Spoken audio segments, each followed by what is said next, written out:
అందరికీ నమస్కారం. పాలు లేదు, పెరుగు లేదు, వెన్న లేదు, కానీ నెయ్యి తయారైంది. మన తాడేపల్లి ప్యాలెస్ లో ఉన్నటువంటి ఒక మేధావి, ఆ మేధావికి గొడ్డలి పోటునే గుండెపోటుగా చిత్రీకరించినటువంటి మేధావి. అలాంటి పార్టీ అది ఏమైనా కానీ చిత్రీకరించగలరు. ఈరోజు కోట్లాది మంది హిందువులు పవిత్రంగా భావించే శ్రీవారి లడ్డూ ప్రసాదాన్ని ఈ విధంగా కల్తీ చేయటం అనేది చాలా అమానుషం. దీన్ని యావత్ హిందువులే కాదు, అది హిందూ కావచ్చు, ముస్లిం కావచ్చు, క్రిస్టియన్ కావచ్చు, ఎవరైనా కానీ వారి ధర్మానికి, వారి మతానికి, వారి దేవుళ్ళకి ఏదన్నా కానీ ఇలాంటి జరిగినప్పుడు డెఫినెట్ గా ఖండించాలి. ఎందుకంటే మన దేశం అన్ని కులాలకి, అన్ని మతాలకి, అన్ని సామాజిక వర్గాలకి సమన్వయం చేసేటటువంటి భారతదేశంలో మనం ఉన్నాం కాబట్టి. అలాగే ఈ రోజు వైసీపీ ప్రభుత్వం గత ప్రభుత్వ హయాంలో ఉన్నటువంటి ఏదైతే చేశారో 251 కోట్ల కుంభకోణం, 68 లక్షల కేజీల కల్తీ నెయ్యి, 20 కోట్ల లడ్డూలు, 20 కోట్ల లడ్డూలు తయారు చేసి పూర్తిగా 251 కోట్ల కుంభకోణం. ఇది ఎలా చేశారా అంటే, ముందు ఏదైతే ఎన్డీడీబీ ఇచ్చినటువంటి నివేదికలో జంతుకవు కలిసిందని చెప్పారు. ఇప్పుడు ఏదైతే సిట్ దర్యాప్తులో అసలు అక్కడ పాలే లేకుండా ఎలా నెయ్యి తయారు చేశారని చెప్పి వీరి దర్యాప్తులో చేరింది.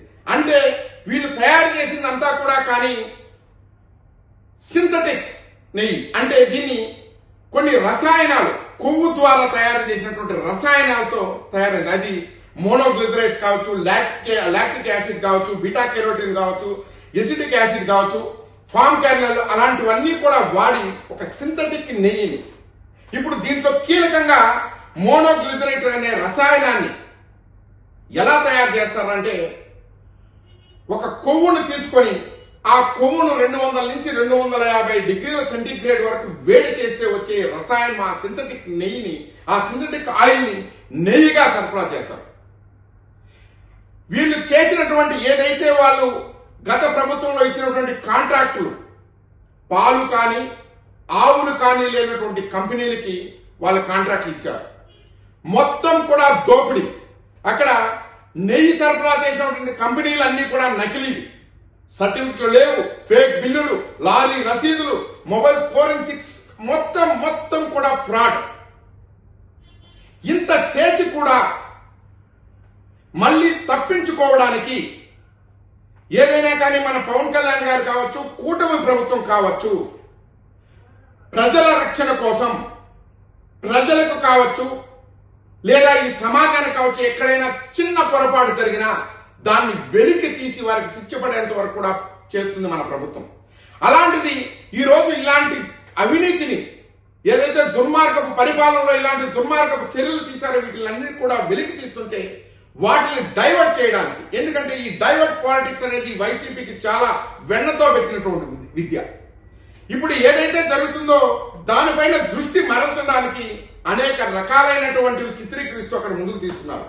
ఇక్కడ మన అందరం కూడా గుర్తుంచుకోవాల్సింది మిత్రులారా, ఇన్ని వేల కోట్ల మంది పవిత్రంగా భావించే మన దేవాలయంలోనే ఇంతటువంటి అపవిత్రతకు, అధర్మానికి, అన్యాయంగా ఇంత కుంభకోణం వీళ్ళు సృష్టించారంటే బయట ఇంకెన్ని చేసింటారు.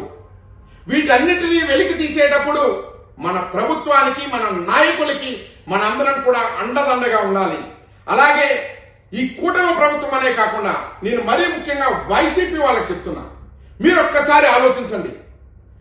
ఇక్కడ పార్టీలు పక్కన పెడితే మనం పవిత్రంగా భావించే మన దేవాలయం, మన శ్రీవారి లడ్డూని ఎంత పవిత్రంగా మనం చూసుకుంటామో, ఆ లడ్డూని, ఆ ప్రసాదాన్ని కళ్ళకద్దుకుని మనం అందరం కూడా అంత పవిత్రంగా స్వీకరిస్తాం. అలాంటి లడ్డూలో ఇంతటి అన్యాయం చేశారు, ఇంతటి కల్తీ చేశారంటే అటువంటి వాళ్ళకి శిక్ష పడేంత వరకు మనందరం కూడా పోరాడాలని చెప్పి మీ అందరికీ కూడా గల్ఫ్ జనసేన నుంచి మీ అందరికీ కూడా తెలియజేసుకుంటూ ఈ చర్యని మేమందరం కూడా తీవ్రంగా ఖండిస్తున్నాం. అలాగే వారికి శిక్ష పడేంత వరకు కూడా మా పోరాటం ఆగదని మరొకసారి హెచ్చరిస్తున్నాం. Thank you very much.